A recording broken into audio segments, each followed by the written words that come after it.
Muhuhu uria ukoretwo ugithiururuka nenda-ini cia ukinyaniria na matura ma Naivasha wa kuga kuri na uhotekeku wa demu ici iria iri itura-ini ria Mwega Kinungi gutua riu ni utheretio ni CEC wa mai Naikuru uria urehete maobitha na mainjinia kuma kaunti ino guthurima na makauga itiri na ugwati wa gutua. Sana sana kilio ile ilikuwa imetoka kwamba dams zenye ziko kwa Cedar Farm ndio zilikuwa na shida nyingi ama zilikuwa na hali ya kuweza kwamba zingeweza kupasuka, na tumefika hapo na tumeangalia, na nataka kusema kabisa kutangazia wananchi wa Naivasha kwamba hizo dams zote tatu ni stable na hatujaona hatari yoyote. Twarora damu ithatu na water pan imwe, twarora imwe cie kwa Esther Mwega na twakora cie sawa, gutire ugwati wiho.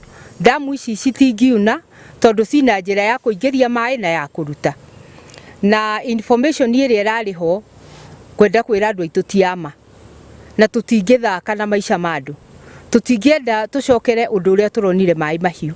Murugamiriri wa demu ya Cedar akiuga ni mararumirira mendekithia maria mahetwo ni ruhonge rwa mai, nake murugamiriri wa demu ya kwa Esther akiuga mwerekero uria maraheirwo wa kunoria mai ma demu ici makambiriria kumerekeria njira-ini cia mai maria maikurukagia mai nginyagia iria-ini ria Naivasha.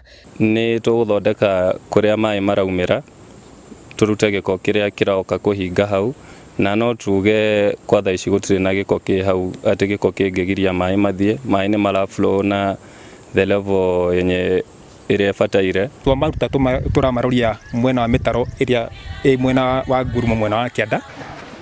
Kwa mwena wa Molo, aikari a itura ria Kaloleni ni mambiriirie guthama thutha wa rũĩ rwa Molo kuna na kwerekeria mai mĩciĩ-inĩ yao. Kiribotera Inooro TV, njĩtagwo Ani Ngigĩ Wanyamũ.